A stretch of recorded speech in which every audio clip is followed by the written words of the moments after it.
¿Cómo están? Buenas noches, bienvenidos. Comenzamos una nueva semana aquí en el Vía Pública por el canal 24 Horas. Vamos a hablar de política chilena, por supuesto. Hoy día tuvimos varias novedades, algunas de las cuales vamos a revisar incluso en titulares, pero vamos a aprovechar también el programa para conversar de política latinoamericana. Hay varios frentes que están abiertos. Evo Morales, que tuvo un proceso para definir miembros del Poder Judicial. Ya vamos a revisar qué fue lo que ocurrió allí. Sabemos que el presidente tiene posibilidades de ser reelecto. La realidad boliviana la vamos a mirar, pero también en Venezuela, con un presidente como Nicolás Maduro anunciando una criptomoneda, una moneda estilo Bitcoin, para, digamos, sortear, como dice él, el embargo que le han impuesto, según justifica, otros países. Vamos a mirar qué está pasando en Brasil, vamos a tratar de entender un poquitito también la realidad en Honduras, donde después de una semana recién vinimos a saber quién está ganando la elección presidencial, pero con una deslegitimación del actual gobernante bien marcada. Una historia entonces que se multiplica en varios frentes y que vamos a abordar aquí en el programa. Hay titulares, por supuesto, también de otras realidades que queremos revisar con ustedes al comienzo de este Vía Pública en el primer lunes del mes de diciembre. Sebastián Piñera ratificó la denuncia sobre votos marcados durante la elección en primera vuelta. El gobierno rechazó la acusación y Beatriz Sánchez anunció esta noche que va a votar por Alejandro Guillé. El Banco Central pronostica mejor escenario económico para el 2018 después de presentar el informe de política monetaria. Adelantó un crecimiento de entre 2,5 y 3,5%. Y la Fiscalía de Rancagua ofició a Impuestos Internos para que aclare si va a presentar una querella por delitos tributarios en contra de Sebastián Dávalos tras una denuncia de la emisión de boletas por asesorías a un empresario cuyos trabajos no se habrían realizado. Ya vamos a ir con eso en los próximos minutos. En despegar.com encuentras paquetes, vuelos, hoteles, autos y mucho más. Tal cual, en despegar.com tienes todo para tu viaje. ¿Quieres viajar? Compra hoy y paga en muchas cuotas sin interés y con muchos bancos. No esperes más y compra tus próximas vacaciones ahora. Despegar.com, viajar es posible. Vamos a ir a la pausa comercial. Estamos de vuelta de inmediato con ustedes aquí en Vía Pública. Empezamos de inmediato la conversación con nuestros invitados. Espérenos.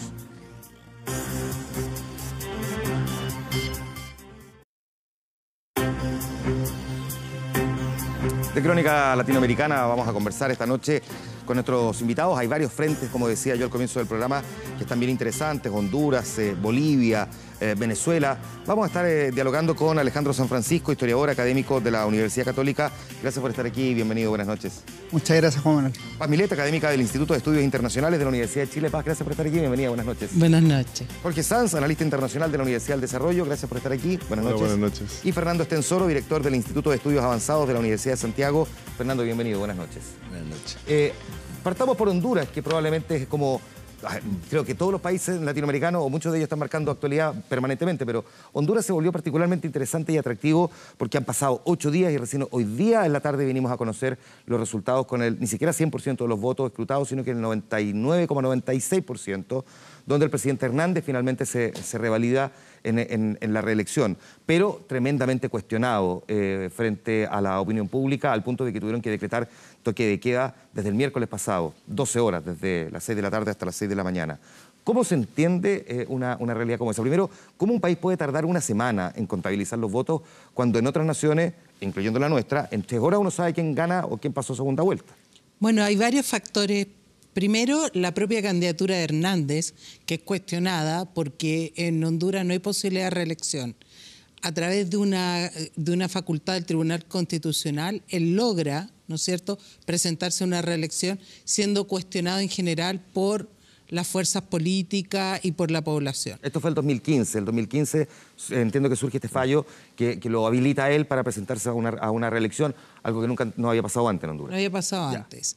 Y lo otro, ¿por qué tanta demora? Porque en el momento en que su contendor de alguna manera empezaba a repuntar en el conteo y se iban acercando las fuerzas, se produce una caída del sistema electoral que dura bastante y atrasa todo el conteo de votos. Y ahí empieza a repuntar Hernández. Entonces, antes de que terminara el conteo, su contendor plantea que hay fraude, que hay papeletas que no están siendo contadas adecuadamente, y esto se desarrolla primero en el proceso regular y después se ha desarrollado un proceso de conteo extraordinario en que el Tribunal Electoral seleccionó algunas papeletas para validar. Y ese conteo extraordinario no se presentó a la oposición. Entonces, eso es lo que está terminando ahora, ese conteo extraordinario. Ahora se abre que habría ganado Hernández por 90.000 votos de diferencia. Es muy poco. es muy poco.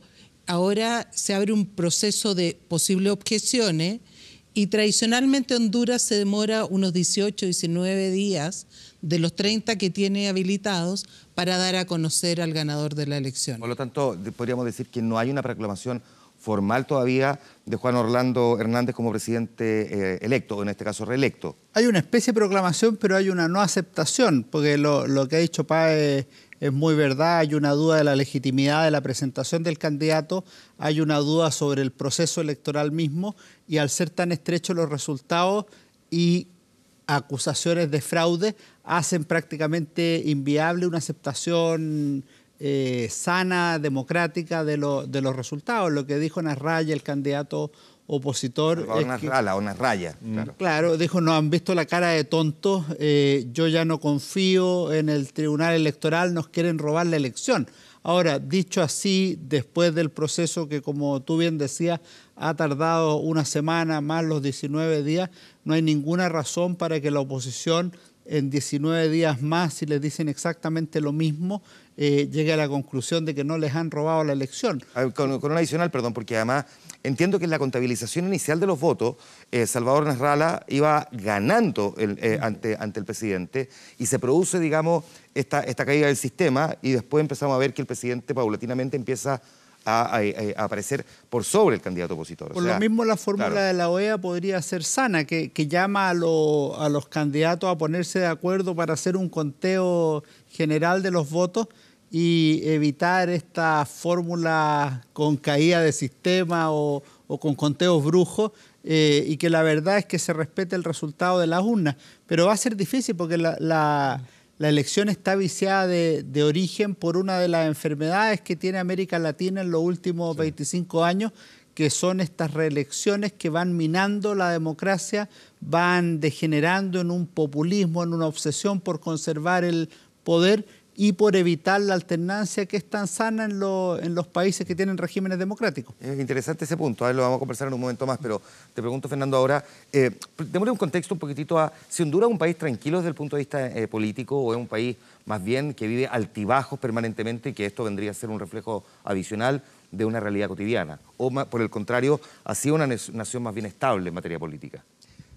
No, o sea, en Centroamérica, salvo Costa Rica, yo creo que la estabilidad es relativa y depende mi opinión, de Centroamérica, y te quiero decir que Sudamérica de repente del también. espacio, por eso te digo, de repente el espacio de tiempo y el espacio geográfico y esta relatividad se nos alarga para el lado de acá. Para el lado del continente o el subcontinente latinoamericano.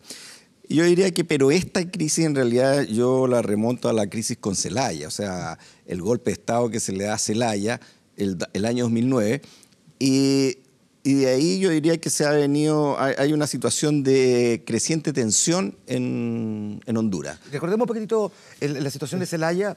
Manuel Zelaya, si que no me falla la memoria, lo que pretendía era una consulta ciudadana para reelegirse. Si podía instalar la posibilidad de una reelección. Es lo mismo que pero entiendo que era como un paso previo, era como una consulta fue un contexto un poquito para saber mayor. si después se podía hacer una reelección. El tema de Zelaya, claro, pero Zelaya fue elegido democráticamente. Sí, claro. Y el tema de Zelaya es que Zelaya, siendo el Partido Liberal, se acercó demasiado al bloque bolivariano, al ALBA. Ese fue más allá del tema de la reelección.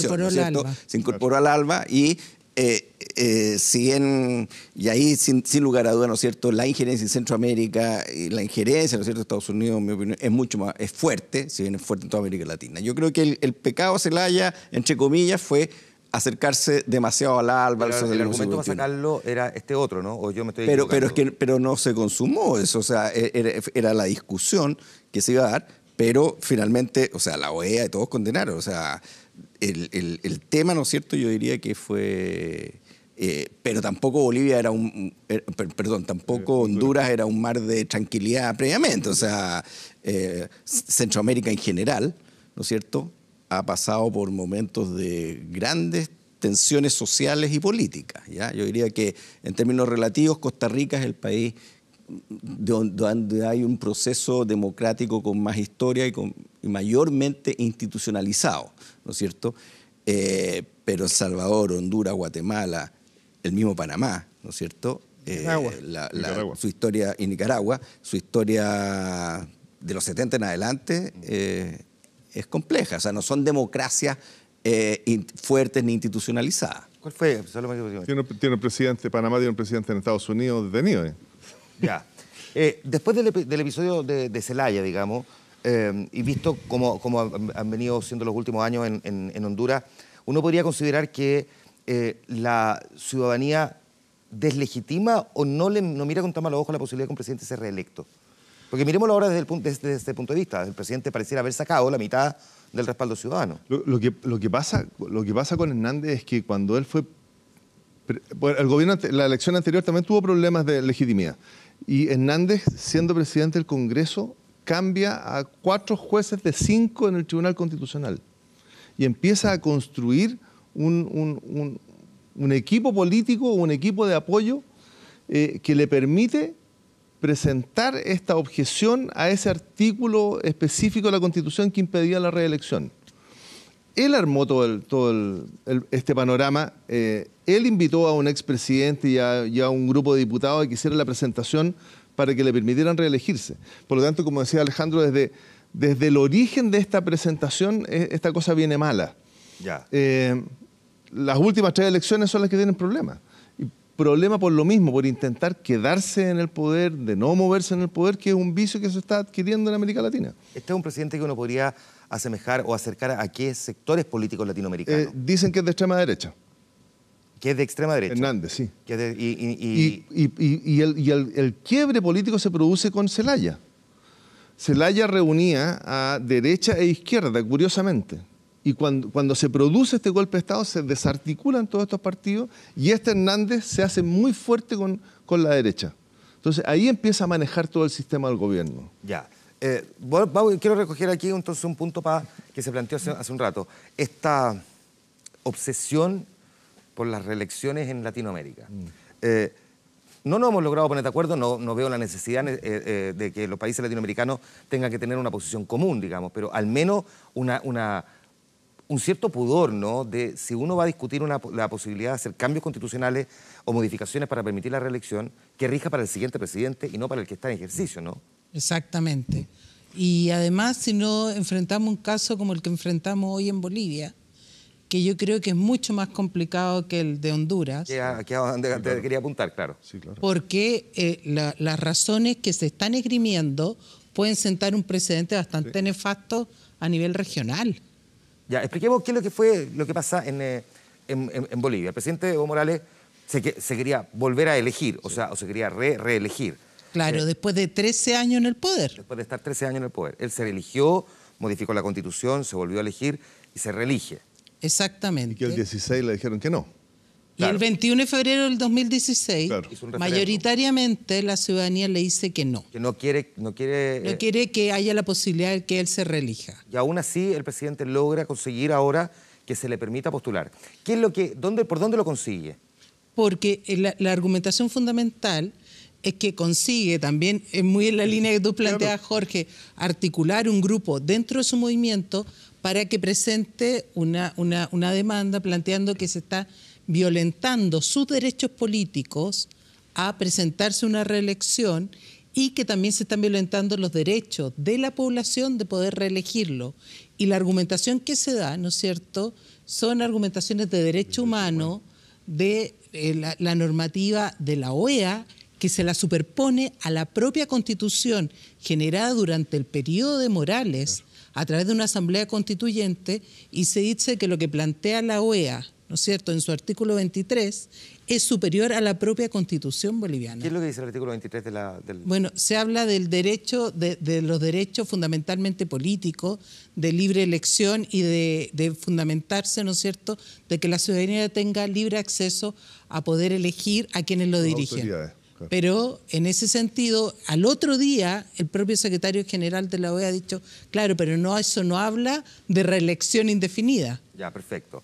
El presidente busca la reelección, pero tengo la sensación de que al mismo tiempo la ciudadanía no está comulgando con Evo Morales, por lo menos en ciertos resultados prácticos. El mismo referéndum del año pasado, donde él le pregunta a la ciudadanía, ¿quieren que siga? Y la gente le dice, no.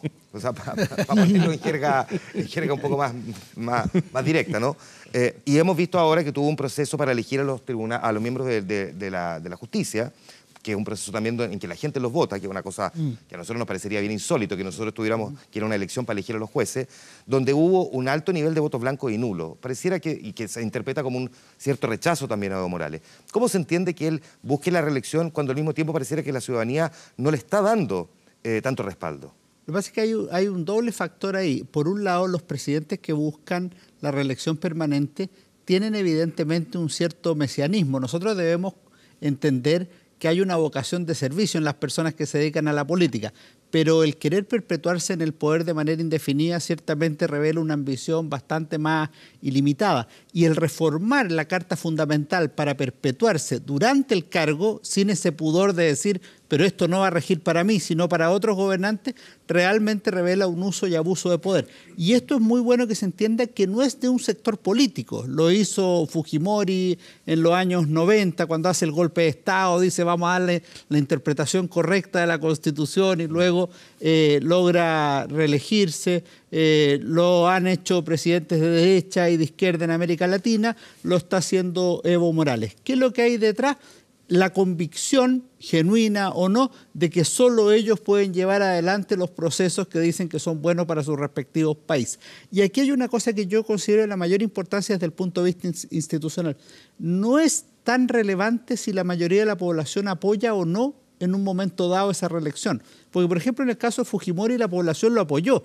Y, de hecho, el argumento que daba Fujimori era democráticamente correcto. Él decía, lo que pasa es que la oposición o el Congreso no me deja gobernar. Luego hago golpe de Estado, convoco a un nuevo Congreso y obtengo la mayoría. O sea, uno podría decir, él tenía la mayoría, pero no quita que hubo un golpe de Estado, que hubo una violación de la Constitución y que se perpetuó el poder fuera de las normas democráticas. Entonces, uno tiene que ser súper cuidadoso en eso, en el sentido de se respeta la norma del Estado de Derecho, se respeta la alternancia en el poder y si se hacen reformas de ese tipo, se respeta que no rigen en beneficio propio, sino de terceros. Pero lo que hay es un deseo y la voluntad de hacer por sí misma todos los cambios necesarios para el país respectivo. Ahora, ¿tenía o tiene contendores Evo Morales políticos en Bolivia realmente?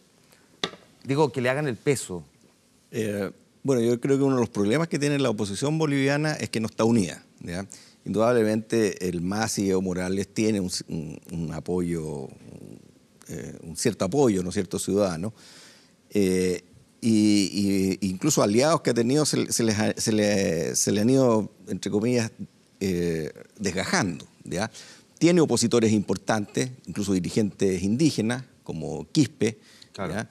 El expresidente Carlos Mesa, el mismo Quiroga, ¿no es cierto? O sea, hay oposición política al gobierno de Evo Morales, pero no han sido capaces de presentar un frente único y unido.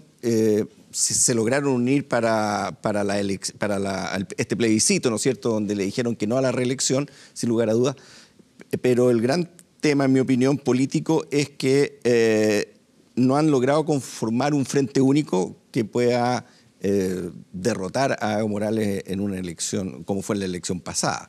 Más allá de que, evidentemente, esta intención de perpetuarse es bastante espuria, ¿no? Porque nuevamente recurre al Tribunal Constitucional. O sea, es lo mismo que pasa en Honduras. Es una interpretación del tribunal, ¿no es cierto?, que es la misma interpretación, fue esa misma instancia que le permitió la primera reelección y que le dijo, bueno, pero usted se va a poder reelegir, ya en este caso, porque cuando hizo el cambio constitucional, usted fue elegido por la antigua Constitución, ahora hicimos el cambio cuenta nueva, entonces, claro, y se puede volver a elegir. O sea, ya fue una interpretación bastante espuria y ahora nuevamente, posterior a que la ciudadanía le dijo que no, hay una nueva interpretación de esta misma instancia donde sí le dice usted se puede volver a elegir.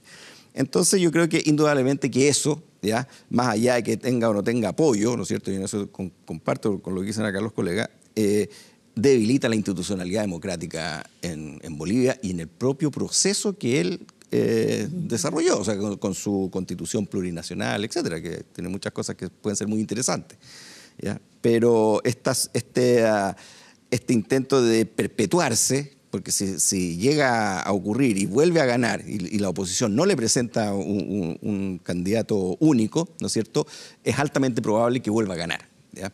O sea, tiene popularidad Evo Morales en ese sentido hoy día en Bolivia. No sé cuánta en comparación con elecciones anteriores, ¿ya? Pero la última elección ganó con cerca del 60% de la votación.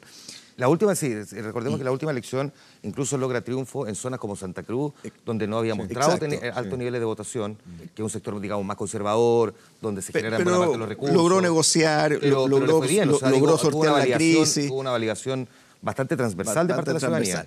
Pero, por eso digo, el tema, bueno, ahora habría que ver realmente qué nivel de apoyo tiene. Tiene un apoyo... tiene sectores de la población, sin lugar a dudas lo apoyan, pero yo diría que el tema en Bolivia es esta reelección permanente que finalmente atenta contra un proceso democrático, una rotación que es relativamente sana, porque si no las tensiones se empiezan a acumular y terminamos como en Venezuela, ¿no es cierto? O sea, si la oposición no tiene una salida institucional y democrática, lo que hace es que las tensiones, ¿no es cierto?, finalmente desbordan todo el sistema democrático y pueden llevar terminando al país a una crisis y a la larga, y quizás no tanto tiempo más, ¿no es cierto?, finalmente terminamos en una crisis institucional o la crisis política que está viviendo la propia Venezuela. ¿Qué tan cerca está, Bolivia, entonces, de vivir esa crisis institucional? Porque pareciera que hoy día el cuestionamiento que hay a nivel latinoamericano sobre lo que ha hecho Evo Morales no es menor. O sea, cada vez se escuchan crecientes voces que ponen en entredicho la última determinación del tribunal de permitirle la reelección. Sí, pero Evo Morales tiene un... A ver... A mí me llama profundamente la atención el, comillas, profundo desprecio que tienen por sus electores, por el pueblo mismo. Ahora dicen, sin embargo, contradictoriamente, validar tanto que en el fondo les crearon la Asamblea Constituyente. Sí, claro. O sea, es bien sorprendente, digamos. Sí, pero me llama muchísimo la atención. Ahora, dicho eso, dentro de Bolivia él tiene un equipo de apoyo, puntos de apoyo, y el MAS está desplegado en todo Bolivia que le permite tomarse estas libertades.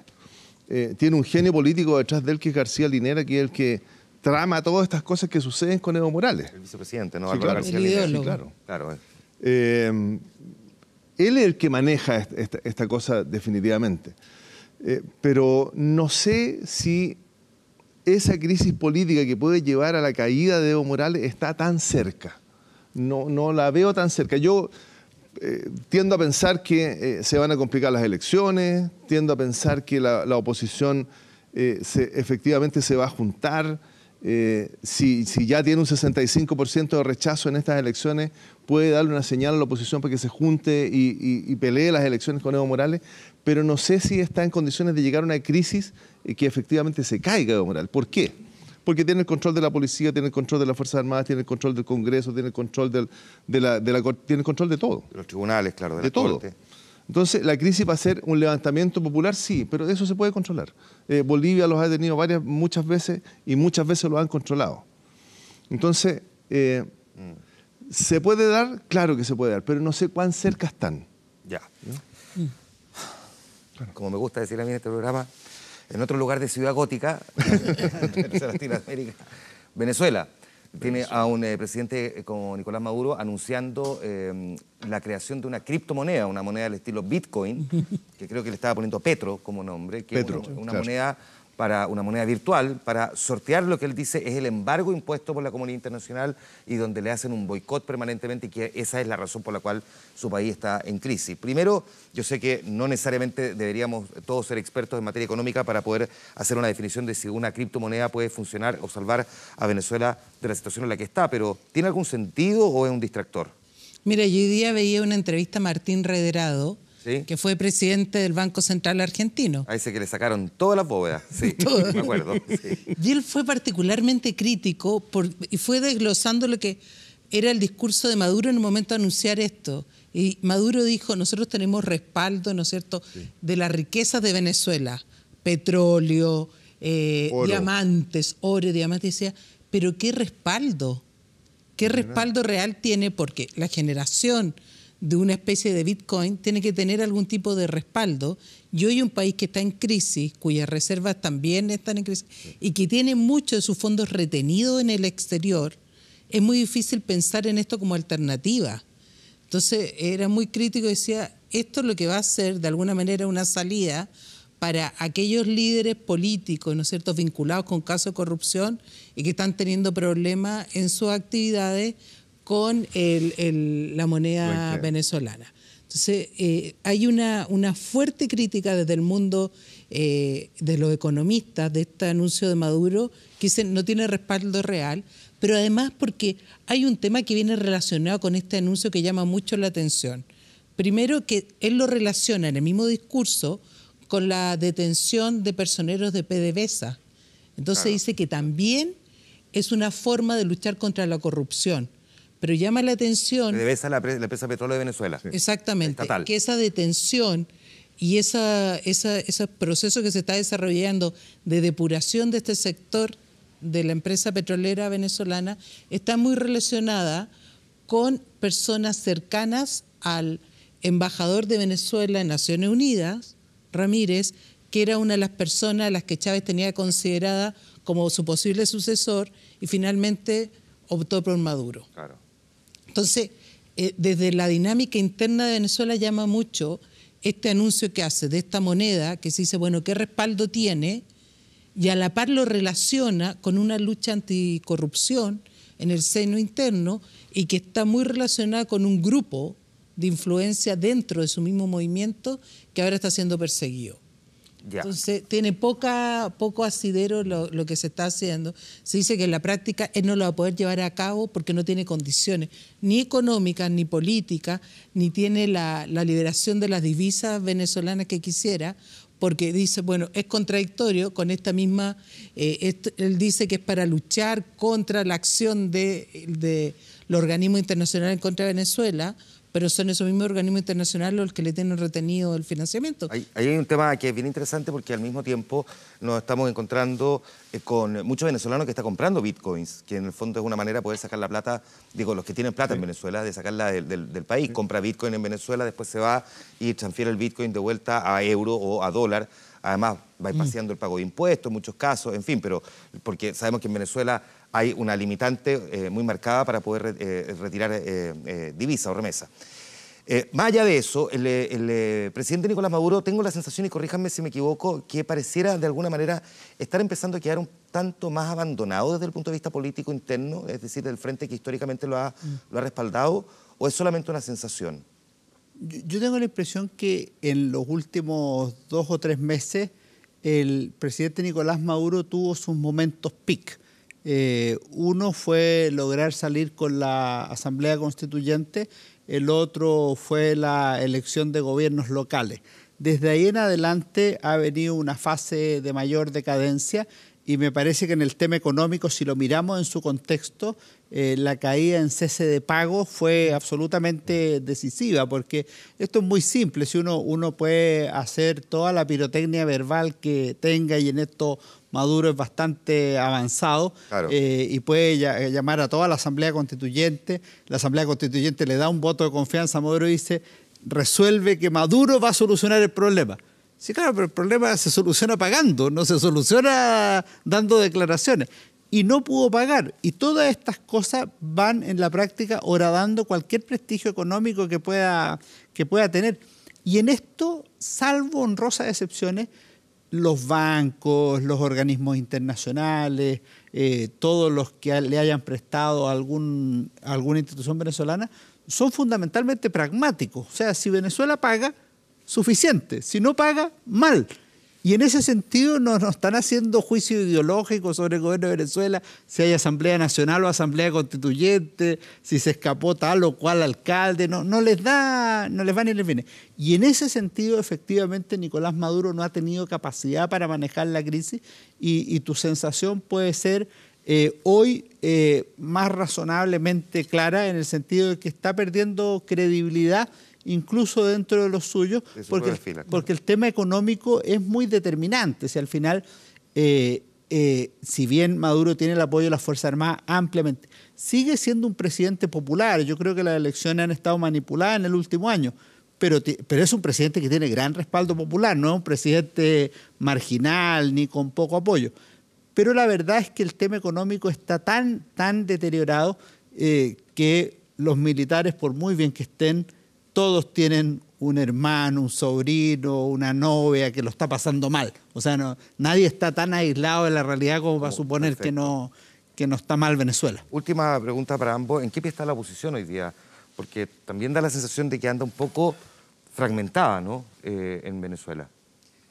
Sí, pero hay un proceso de negociación. Yo creo que hay un cambio político importante en Venezuela, que se están llevando negociaciones fuera de Venezuela, ¿ya? Entre oposición, entre la mesa, la unidad de la oposición y el gobierno. Y eso es un cambio en la situación política bastante importante. Hay 6 puntos que estamos en plena negociación. Chile es uno de los países que está observando esto. Hay varios países latinoamericanos observando y tratando de apuntalar esta negociación para que realmente sea una mesa de negociación, o sea, que estén dispuestas las partes a ceder y no un diálogo unilateral, como era lo que se quejaba antes la oposición con respecto a todos los intentos anteriores que hubieron de negociación política para salir de la crisis en Venezuela. Y uno de los aspectos importantes es que se liberan a los presos políticos. Segundo, se vuelva a instaurar el poder de la Asamblea Nacional, o sea, se termine con esta asamblea nueva, plebiscitaria que instaló Maduro. Y yo creo que indudablemente es posible, ¿no es cierto?, de que se haya, en mi opinión, hay posibilidades ahora de que haya una luz al final del túnel, porque mal que mal, la situación en Venezuela es un túnel largo, pero tú de estas crisis tienes o sales de forma pacífica o sales de forma violenta. Sí. O sea, estamos hablando lo mismo. Países que tienen una institucionalidad democrática que se ha ido fragmentando, a pesar de que tenían control del ejército, control de la policía, control del Tribunal Constitucional, control... Bueno, la fiscal tuvieron que sacarla, ¿no? Pero era chavista también la fiscal anterior. Sin embargo, ¿no es cierto?, todo eso, e incluso en un minuto, antes de que empezara esta debacle económica, tenía mucho dinero. Acuérdate que Chávez, ¿no es cierto?, fue muy generoso con sus aliados políticos repartiendo dinero. Entonces, se farrearon todo, y con un apoyo muy grande, un apoyo popular muy grande, incluso ganando elecciones de manera democrática. Ya Chávez ganó sus elecciones de manera democrática y bastante limpia. Sin embargo, con todo eso, hoy día Venezuela está en una crisis, ¿no es cierto?, con posibilidades ciertas de avanzar hacia estallidos sociales y si esto puede terminar finalmente en una guerra civil. Lo que hay muchas veces, no hay que confundir como los procesos, ¿no es cierto?, con la coyuntura inmediata. ¿A qué me refiero? Indudablemente, ¿no es cierto?, el ejército no está dividido, ¿no es cierto?, pero la institucionalidad, la propia institucionalidad que se dio el chavismo ha ido desmoronándose a raíz de que no hay salida institucional democrática a la tensión política de ese país. Ahí hay un punto. Y para terminar la idea, entonces, ¿qué te quiero decir? Ahí está también la habilidad de los dirigentes y de la madurez de sus clases políticas de buscar una salida consensuada para evitar, ¿no es cierto?, una crisis que puede ser extraordinariamente violenta y con tremendos costos para la sociedad civil. Y por lo mismo, vuelvo con la pregunta entonces, ¿la oposición qué rol está jugando o sigue siendo una oposición que en apariencia está unida pero que por dentro está bastante dividida? Mientras los dos líderes que tienen no se junten, López y Capriles no se junten, van a seguir un tanto divididos y cada uno con ideas distintas para llegar al mismo punto. Pero cuando uno tiene el poder no negocia y Maduro está negociando. Por lo tanto, esa es una señal de que empieza a debilitarse. O sea, lo que tú planteabas, que lo he visto poco, esa es la señal. O sea, cuando yo tengo todo el poder no tengo por qué negociar. Claro. Yo impongo, que es lo que hicieron durante muchos años Chávez y Maduro, a pesar de las elecciones y todo, pero lo impusieron. Hoy día está negociando fuera de Venezuela. O sea, ni siquiera alrededor de su centro de poder, sino que afuera. Para poder aceptar, voy a negociar fuera de mi zona de comodidad, es porque no está tan seguro respecto de su zona de comodidad o respecto de la capacidad de poder que tenía. Perfecto. A los 4, como siempre, gracias por haber estado aquí analizando 3 países al menos, Honduras, Bolivia y Venezuela. Nos quedan varios otros por mirar, todavía está Brasil ahí pendiente. Sí. A ver si lo hacemos la próxima semana. Es bueno de repente darse una vuelta por el vecindario y no mirarse tanto el ombligo. Así que muchas gracias a los 4 por haber venido. Gracias por la invitación. Gracias a ti. Nosotros vamos a la pausa, volvemos de inmediato a Vía Pública. Esperemos.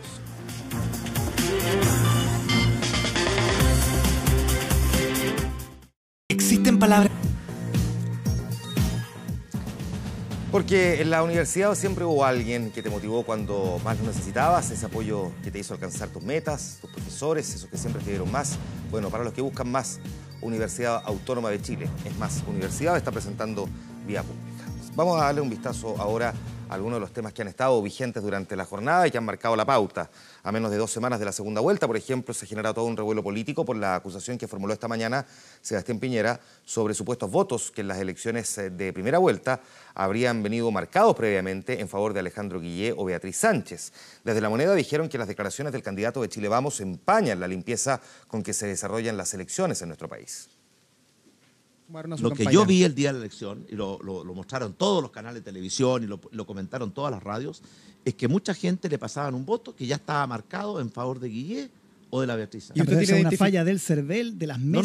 No, eso no es falla del CERVEL, eso es que alguien se avivó en la mesa y marcó el voto antes que el elector. Votos con una preferencia ya marcada antes de que el votante pudiera elegir. Y que eso no fue un caso, sino varios en el país. Esos fueron los comentarios con los que Sebastián Piñera intentó explicar la importancia de tener apoderados en cada una de las mesas de votación el próximo 17 de diciembre. Frase que a juicio del oficialismo terminó convirtiéndose en una especie de denuncia cuestionando el proceso electoral de la primera vuelta presidencial, más aún para los directos aludidos. Es una infamia contra Chile, porque tratar de desprestigiar al país porque él está perdiendo es anteponer su egoísmo personal por sobre los intereses del país. Beatriz Sánchez, la otra aludida, vía Twitter contestó que por ambición no puede faltar el respeto a los vocales de mesa y que el fin no justifica a los medios. Y es que para muchos el comentario de Piñera puso en duda de manera inédita el proceso electoral. No hay ninguna denuncia específica que uno pueda investigar respecto de la entrega de votos marcados. Dudas por supuestas anomalías que fueron criticadas por la presidenta de la República, Michelle Bachelet, quien pidió responsabilidad y realizó un llamado a no desacreditar las instituciones democráticas. Lo responsable de hacer es la denuncia ante los organismos que correspondan. Lo otro es irresponsable, lo otro daña la credibilidad de nuestras instituciones. No es posible, no se acepta que hagan este tipo de acusaciones al voleo. Cuestionamientos de Piñera que fueron comentados incluso al interior del Comité Político de La Moneda. Porque eso podría significar que pasada la segunda vuelta si pierde, entonces él va a impugnar las elecciones y va a decir que hubo fraude, o sea, ya está preparando la cancha como para empezar a protestar ante una derrota. No fue una denuncia, fueron varias. ¿Hemos denunciado un fraude de primera vuelta? En absoluto. ¿Estamos pensando que hay fraude en la segunda vuelta? No lo estamos planteando. No somos Honduras, no somos Venezuela. No estamos planteando eso. Por la tarde, el exmandatario salió a explicar sus dichos, aunque sin echar pie atrás en la denuncia. Que mis declaraciones de la mañana en ningún momento pusieron en duda el resultado de la primera vuelta electoral. Lo que realmente nos debiera sorprender a todos los chilenos es por qué ninguna autoridad de gobierno tuvo reacción alguna ante las informaciones profusamente difundidas por los medios de comunicación. El gobierno de Chile lamenta las declaraciones del expresidente y actual candidato, señor Piñera, que junto con denotar un desconocimiento de la normativa electoral vigente, empaña la limpieza con que los actos electorales en Chile se celebran. Una polémica que hasta ahora no está siendo investigada por el Ministerio Público y que, según Sebastián Piñera, intentará evitar el próximo 17 de diciembre, movilizando a apoderados de Chile Vamos a todas las mesas de votación en el país. No es la única denuncia, en todo caso, que se formuló desde la oposición. Chile Vamos también denunció una nueva intervención electoral del gobierno en favor de Alejandro Guillé. Esto después de que la presidenta Michelle Bachelet apareciera junto al candidato del oficialismo en la inauguración de un hospital en la región del Biobío. Sin embargo, se informó que ambos aspirantes a La Moneda habían sido invitados el viernes a esta actividad. Permiso. Dele,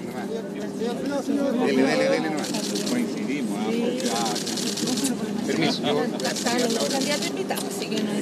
Con esta respuesta, la presidenta Bachelet aclaraba que el gobierno invitó a Alejandro Guillé y a Sebastián Piñera a la inauguración del Hospital Florida en la región del Biobío. Aclaración que surge tras las constantes acusaciones de Chile Vamos sobre un eventual intervencionismo electoral a favor de la campaña del candidato oficialista. No nos gusta esto de que se usen este tipo de actividades tan importantes, sobre todo en regiones, para favorecer la candidatura de un particular. Desbordes agregó que Sebastián Piñera habría sido invitado a la actividad en el Biobío con un día de anticipación, a diferencia de Alejandro Guillé. Yo le puedo mostrar a la presidenta un legajo de correos en donde un candidato está invitado con una semana antes y nosotros estamos invitados el día anterior. 24 Horas accedió a la invitación extendida por el Ministerio de Salud para la inauguración del Hospital Florida. Ahí se constata que ambos candidatos fueron contactados para asistir a esta actividad el pasado viernes 1 de diciembre a la misma hora. Incluso durante la inauguración del hospital se dejó ver una silla vacía que estaba reservada para el candidato de oposición. Una vez más jugar a hacerse la víctima en vez de decir que no tuvo interés venir acá porque tendría otra actividad más importante según él. Pero eso no puede culpar a la presidenta porque las invitaciones llegan a todos. Ella invitó al presidente Piñera a esa actividad, él no pudo ir y coincidieron. Coincidió la presidenta Bachelet con el candidato Guillé en Biobío. Seguramente ha sido casual, seguramente ha sido otra casualidad. Fue en esta actividad donde la presidenta resaltó la importancia de votar este 17 de diciembre por la opción que agilice las transformaciones impulsadas bajo su gobierno. No da lo mismo quien gobierne, quién va a acelerar los cambios, quién se la va a jugar por ustedes. Elíjanlo con su voto, pero también con el voto de uno es protagonista en la historia de Chile, ¿no? Y de los cambios que queremos seguir viendo en nuestra patria. Llamado de la presidenta a menos de 2 semanas de las elecciones que definirán al próximo presidente de Chile, periodo en el que ambos candidatos tendrán su última oportunidad de conquistar al electorado que votó por otro postulante en primera vuelta. Y por otra parte, la ex candidata presidencial por el Frente Amplio, Beatriz Sánchez, dio esta noche su respaldo explícito y personal a Alejandro Guillé, anunciando que en la próxima elección va a votar por el candidato de fuerza de mayoría. Un anuncio que lo hizo al responder a la acusación de Sebastián Piñera sobre estos supuestos votos marcados en la primera vuelta, diciendo que el candidato de Chile Vamos aquí cruzó un límite con estas declaraciones. Las palabras de Beatriz Sánchez. Las declaraciones de esta mañana del candidato Sebastián Piñera son inaceptables. Esta mañana Sebastián Piñera lo que hizo fue cruzar un límite. Y no podemos someter a Chile a un riesgo de esta naturaleza con un presidente que está levantando este tipo de dudas. Hoy mi voto es contra Sebastián Piñera y para eso voy a votar por Alejandro Guillé. Alejandro Guillé hoy día creo que tiene que hacer más para conquistar el voto del Frente Amplio, tiene que hacer más para conquistar muchos de los votos que a lo mejor nos favorecieron el pasado 19 de noviembre. Pero hoy día quiero dejar en claro que Sebastián Piñera, que las personas que hoy día hacen vocería con él, al instalar esta sombra, simplemente pasa un límite y significaría un riesgo para Chile. En otros temas, la Fiscalía de Rancagua ofició a Impuestos Internos para que aclare si va a presentar una querella por delitos tributarios en contra del hijo de la presidenta Bachelet. Esto después de que uno de los socios de la empresa Cabal declaró que Sebastián Dávalos emitió boletas por asesorías a empresarios y que los trabajos no se habrían realizado. Pese a que Sebastián Dávalos no fue formalizado en la causa central del caso Cabal, surge un nuevo antecedente que complica al hijo de la presidenta. El 29 de noviembre pasado, Mauricio Valero, socio de Cabal, prestó declaración ante la Fiscalía y señaló que Dávalos, mientras era funcionario público de la Dirección General de Relaciones Económicas Internacionales, emitió boletas al empresario Gonzalo Vial Concha por supuestas asesorías comunicacionales. Ante ello, el Ministerio Público ofició al Servicio de Impuestos Internos para determinar si los trabajos que se señalan en las boletas fueron realizados o existe un eventual delito tributario. Todas las personas que están señaladas en esa investigación van a ser investigadas con total independencia del parentesco que tengan. El requerimiento del Ministerio Público acompaña una serie de antecedentes y todos esos antecedentes serán analizados en su mérito para tomar las decisiones respectivas. Nuevos antecedentes en el caso Cabal, que hoy tuvo una jornada decisiva luego que el Consejo de Defensa del Estado rechazó un juicio abreviado para el síndico de quiebras Herman Chadwick y solicitaron una pena de 11 años de cárcel por ventajas indebidas del síndico y soborno, por lo que el abogado deberá ir a juicio oral al igual que Natalia Compañón y Mauricio Valero. No hay delito de soborno, nunca ha habido. Llevo 20 años trabajando para el Consejo de Defensa del Estado. y siempre lo he hecho de la mejor manera. Bueno, la pretensión de este Consejo de Defensa del Estado es que se aplique la pena asociada a ese delito, que es la inhabilitación absoluta y perpetua para ejercer cargo de síndico o liquidador. Caso Cabal, que ya suma 3 años de investigación y que mañana iniciará la preparación de juicio oral de la causa central en el Tribunal de Rancagua. Y en economía, el Banco Central mantuvo su visión para las proyecciones chilenas con miras al próximo año, con un PIB, un Producto Interno Bruto, que crecería el doble que este año. En el marco de la presentación de lo que se llama el IPOM, el Informe de Política Monetaria, ante la Comisión de Hacienda del Senado, el presidente de este organismo dijo que el crecimiento para el 2018 va a ser entre 2,5 y 3,5%. En este contexto, este informe apunta a que va a influir positivamente la baja base de comparación del sector minero, mientras que el resto tendrá una recuperación más pausada. En tanto, el Banco Central espera que este año la economía cierre con un alza de 1,4%, lo que, de ser efectivo, representaría el peor desempeño en 8 años. Un punto negativo de las estimaciones quedó marcado por la inversión, la que en 2017 cerraría con una caída de 2,5%. Sin embargo, en 2018 se recuperaría a una tasa del 3,1%. Respecto a la inflación, este informe ajustó a la baja su mirada sobre el IPC este año de 2,4 a 2,1%, sin descartar sí eventuales nuevos recortes en la tasa de interés en los próximos meses.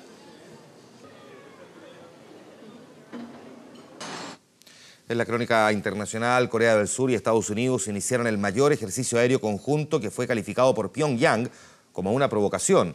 El ejercicio de 5 días, que se denomina Vigilant Ace, involucra a más de 230 aviones, incluidos los cazas furtivos F-22, y va a movilizar a decenas de miles de tropas. Corea del Norte denunció las maniobras, calificándolas como una provocación abierta que podría desencadenar una guerra nuclear en cualquier momento.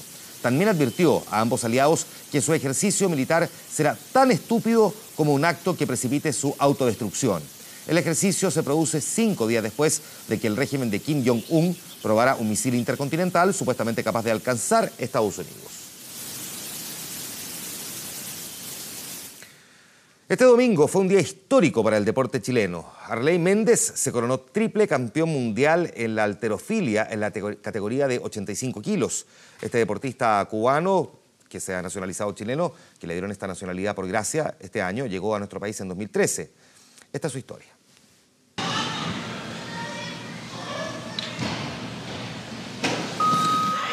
And he does it.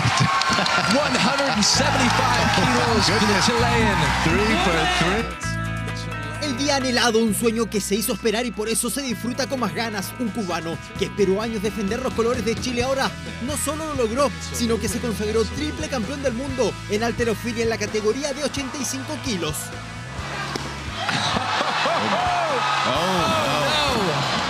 Desde Estados Unidos, el mismo Arley Méndez, orgulloso, habla de su día histórico. Hola, buenas. Me siento muy feliz ya que me consagré como campeón mundial y dedicarle este triunfo al pueblo chileno, que siempre me está apoyando, que ayer vi por las redes sociales que me daban ánimo para que yo quedara como campeón mundial. Para entender este logro, las 3 medallas de oro se dividen así. En arranque, logró 175 kilos superando al campeón olímpico, el iraní Yenur Rostami. En envión levantó 203 kilos venciendo al mismo iraní que tiene el récord del mundo.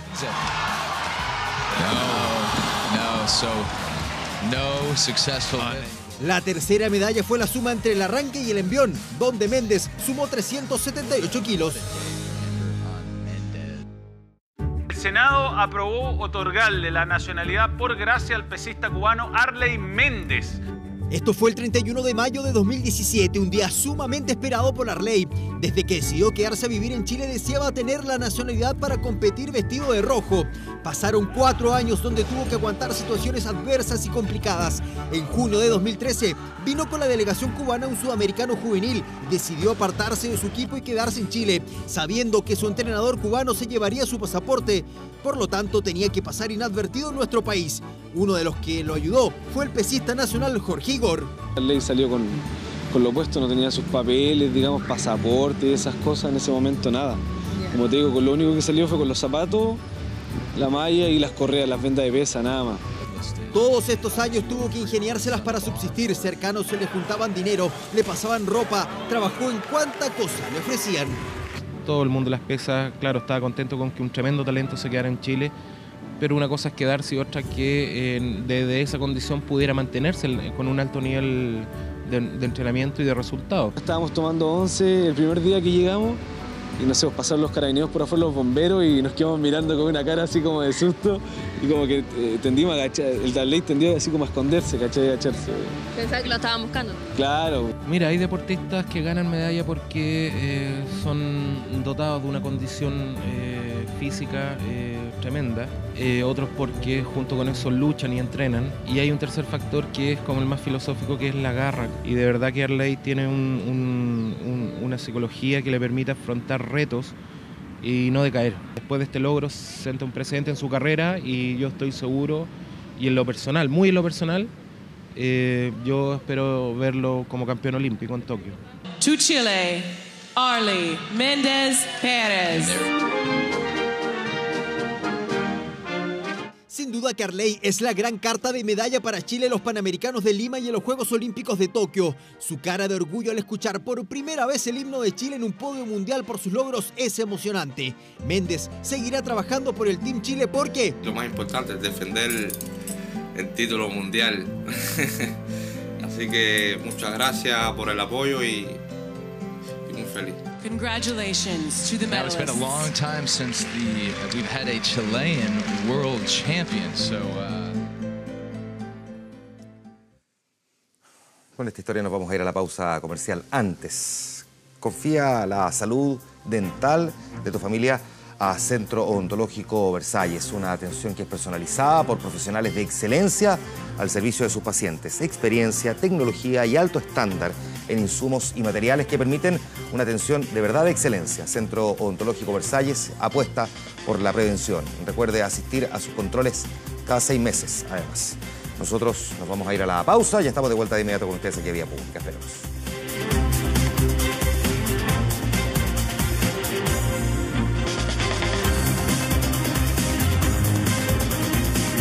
Final del programa.